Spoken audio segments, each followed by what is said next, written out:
His Excellency the Cardinal, distinguished guests, brother, parents, family, friends, relatives, faculty, staff, and most importantly, the graduating class of 2016. Welcome to the show. Thank you for being a part of the celebration. Now, a historical occasion like this, I believe, deserves a historical picture. So guys, get ready for a selfie.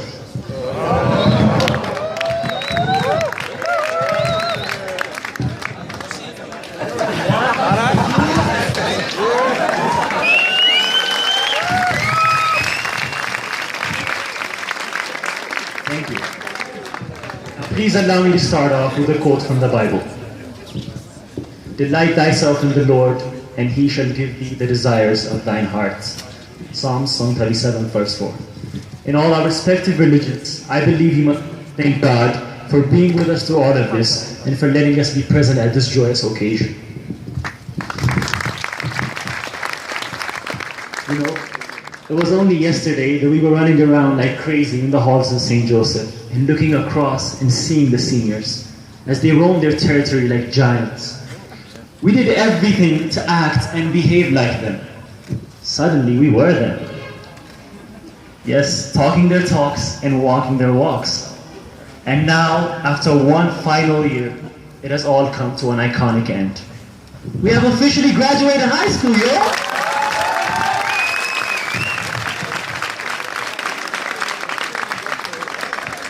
I think where man's glory most begins and ends. And saying my glory was, I had such friends. I read this powerful quote by William Yeats in this beautiful little book I won after standing second in a speech competition a few months back. Remember that? Yeah. Second, I know, right? I thought I was going to win too. In a way though, I'm glad I stood second. I really, really am. Because if I hadn't, I probably wouldn't have heard one of the most powerful and perhaps the most relevant quote to our predicament. Now in that speech I won second place for, I said, and I quote, "On the other side of that door, there's a world starving for new leadership, new ideas." I went on to say, what's your role in the universe? How will you serve the world? What do they need that your talents can provide? Well, the time has come, brothers. We are about to change the world for the better, as is our destiny. It is now up to us to take charge in our respective fields and lead our country, our world, into a brighter, more sustainable future.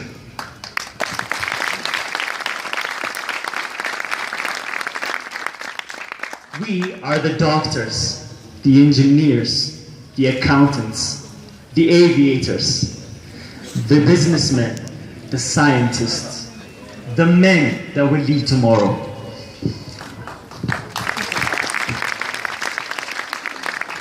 Now, I'm not saying it will be easy, and you might get scared at times. Now, don't get me wrong, fear is going to be a factor in your life. But you get to decide exactly how much. So many of us choose our path out of fear disguised as practicality. What we really want seems impossibly out of reach and ridiculous to expect, so we never dare ask the universe for it. You know, on this earth, how many of us use the word YOLO? You only live once. You only live once on this earth. That's actually true. If so, why not use your capacity to the fullest? Why settle? Why not do it big? Do it big like our 56th anniversary celebration, and do it big with the St.Joseph spirit. In the book, never let fear or failure kill your desire to be the best. In the book of Matthew, chapter 7:7, we find these all-powerful words. Ask, and it shall be given to you. Don't be afraid to ask for what you want and to take charge of your future. Well, but we already know all that. My speech today isn't just going to be about being a fortune teller and telling you just how amazing our future is, because you already know all that. It's also going to be about being a mirror and reflecting back to our past, because we can't truly hope for a better future without first examining our past. After all, like Lord Byron said, the past is the best prophet of the future. And it wouldn't be fair to talk about the road so far without talking about the people that were with us from the very beginning. She woke up very early every day just to get us up and ready for class. She packed us lunch. She worked to the bone so that we could have lunch and in our lunch boxes and learn the best school in Addis. She cheered us on when we did good, and she cried because of us when we didn't. And most of all, she never ever gave up on us. First, we would like to give our deepest, most heartfelt gratitude to our mothers. And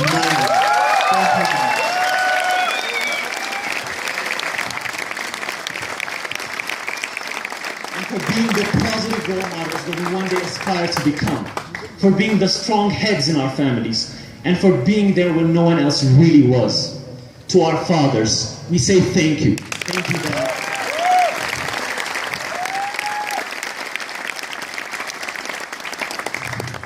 Now, over the past few years, a mere fraction of our lives really, we have amassed so many memories here in St. Joseph. Thanks to St. Joe, we have laughed. Oh, we have cried. We have reveled in our many successes, and we have learned from our equally numerous failures. Nothing comes easy here. You guys know that. Everything is harder. This was the big leagues. Especially when it comes to the schoolwork. Homework after homework after homework. Test after test. Assignments after assignments. It wasn't easy, guys. But we endured. We overcame. We succeeded. We weren't fed with a silver spoon. We weren't given our education with a silver spoon like most everybody else. Oh no. We dug the ground, mined the silver, made the spoon, and fed ourselves.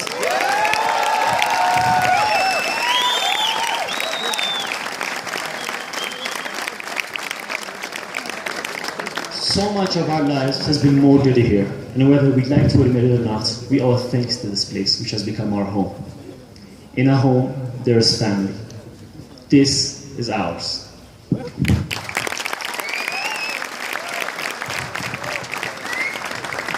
Let's take a step back and reminisce for a second. As we make those sad excuses for lines every morning and head to our respective classes. As we try to learn a thing all day while laughing to the point of tears with the guys. As we reminisce and share stories of the previous weekend and girlfriends and whatever song was playing on the mini-media speakers that day while having each other's lunch. As we play basketball, volleyball, and soccer, or just talk all through lunch break. As we sleep through the 6th and 7th periods. Yeah, I remember that. As we said our goodbyes for the day and head home not to do our homework. As we get up early in the morning and go through it all again. I can't help but smile at all those memories. All the life that we have endured, that we have shared as friends, nay, as brothers. Now, much of who we are after we leave here is thanks to what each of us has taught each other throughout the years, because that's just how family is. And to one special member of this batch who couldn't be with us today, we learned just what a pure soul is and how to be a genuinely good guy. To Buruk Kufle, we miss you, brother, and may you rest in peace.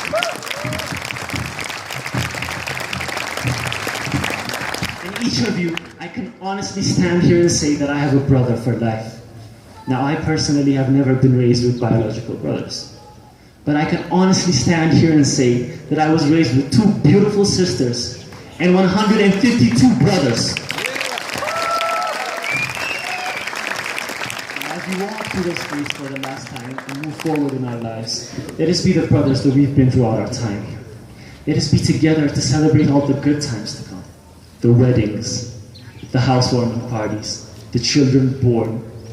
And let us be strong for each other during the hard times, the many funerals, the bankruptcies, and the many curveballs life may throw at us. Let us get the feeling that through good times or bad, through pleasure or pain, through life, that we are never truly alone.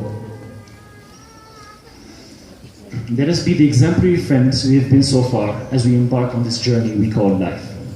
Let us not forget the sacrifices our parents have paid to get us here on our pursuit of happiness. I'll now quote Robert Leneo, if you remember him, from 2014 Eclectics, and say this.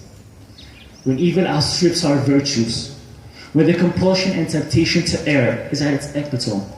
Let us think of that quote on the wall over there that we grew up reading and utilize that into our lives. Remember what that quote says? Yeah. The fear of the Lord is the beginning of all wisdom.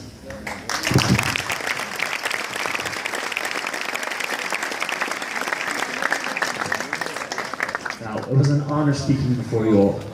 God bless Ethiopia. God bless St. Joseph. And God bless us all. Thank you. Now, this is after all my final speech in St. Joseph. It wouldn't be fair to end it without a mic drop.